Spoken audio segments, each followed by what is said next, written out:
Ahoy, ahoy, welcome to a brand new edition of the Ramble on Reactions. Sitting right over here is handsome Dan Knight. And sitting right next to me is clever Eric Muller. I know it is only September, so we're going to be a little behind for Mother's Day's presents, or an early Mother's Day's present, because, Dan, what movie did you go see? I'm trying to think of the exact way to pronounce this. It would be Mother. Because you have a... Mother! Yeah, or that. So you have a lowercase m, but an exclamation mark. So... Darren Aronofsky's latest film, Mother, starring Jennifer Lawrence, Javier Bardem, Michelle Pfeiffer, and Ed Harris. Ed Harris, thank you. The man in black from Westworld himself. I kept thinking Ed Helms for some reason. I'm like, no, it's not him. No, Ed Helms is the guy from The Office. That's right. I did know that. I just couldn't. I couldn't like unhinge my. And the Hangover movies. So essentially, you get Jennifer Lawrence trying to put a house together with Javier Bardem, who is a poet. Ooh, sounds romantic. That's what you see. That's the discernible plot of this movie. As you can see, this is one of the reasons we're doing a non-spoiler review, and we're about to record a full spoiler review, because this is a movie that a lot of people are talking about right now. Yeah, we're going to be recording with our good friend Nate Zobel. Our good friend Nate Zobel, and it's a movie that's more or less the short version of the plot. Because something tells me if you go into more details, you might be spoiling things. I'm definitely going to be spoiling things. And it is, so that, like I said, or you might have said, this is a Darren Aronofsky film. It is. If you've ever seen any other Darren Aronofsky films, i.e. Requiem for a Dream, Black Swan, pretty much... Noah. I was going to say pretty much everything with the exception of Noah. Oh. Because all the rest of him are very artistic, they make very strong choices, and you definitely feel a lot of most of his films, you feel unsettled and a little uncomfortable watching it. People were already talking about it before I went to see it. So literally just scrolling online, I scrolled through something and I read 2 lines that kind of more or less spoiled the movie for me. And I'm like, oh, okay. Now I have to go into this movie trying to forget what I had read. And so Dan went in drunk. I was like, what, Jennifer? Oh, I'm glad you said that, actually. Because imagine if you're watching this movie and I will say a technical thing of this, half of the movie is literally about this much of Jennifer Lawrence in frame.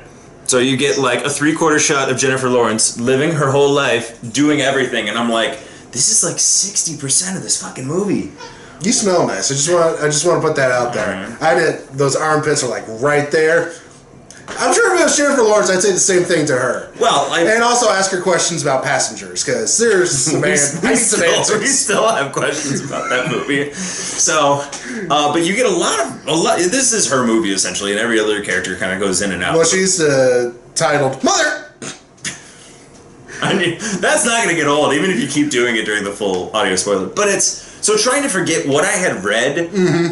If I would have gone into this movie knowing nothing, I probably would have been really annoyed. I probably would have been really confused. And I would have been... Didn't you watch any of the trailers beforehand? I watched one trailer, but that's the thing. The trailers don't tell you anything. Like, and it's mismarketed. Like, they're trying to market it. It looks like a Rosemary's Baby. Yeah, they're trying to market it as a Rosemary's Baby or a thriller, and it's not that type of a movie at all. You have to go in knowing this movie it's meant to unsettle you. That is the goal of this film. And the goal of this film was to make you think, and to that point, it succeeded. Like, it did make me think, and it's been, like, going in and out of my brain, so I'm excited to do a full-form podcast on it. But again, I can't tell you a lot more about it, because it ruins the rest of the movie, because it's... Everything that they've done in this film is a hard choice for this particular story. So... and I think even hearing some behind-the-scenes things, like, Jennifer Lawrence did not enjoy filming this. So... we'll get into that with full on things, but it also it's like a $30 million art house film. So my brain is in like 2 different spots where like the one part of my brain that went and talked about film in school is like, this is great, you talk about it, it's like everything I wanted it's an ongoing thing. I don't know about everything I want it to be, but it's really good, and it's a heavy piece of cinema that you can dissect. Whereas the other part of my brain was, I went to a movie, I want to do some escapism, like I want to actually enjoy myself and enjoy the time at the theater. So if we're talking art house cinema me, it's going to be like an A-, B+. If we're talking film going, wanting to enjoy the movie I saw, it's going to be like a C-, D+, because I'm like so on the fence with this right now. It's so hard to... Well, put those 2 together and give me a grade. I think the aggregate for that would be a B minus. We'll go B minus. There you go. I told you I was going to have a hard time grading this thing. All right. But if you want to hear our full thoughts, we're literally about to record. Yeah, we will have that on long form. We will have that out soon. So, and I'll put up a link to it in this. So, but gets a B minus from Dan. What do you think? Do you think Dan was being a little too harsh, or was he right, or is this literally the greatest film of all time? Who knows? Let us know. Please love, comment, share, and subscribe. Sitting over there is handsome Dan Dye. Sitting right over there is clever Eric Muller. And as always, anchors away, ramble on. Ahoy, ahoy.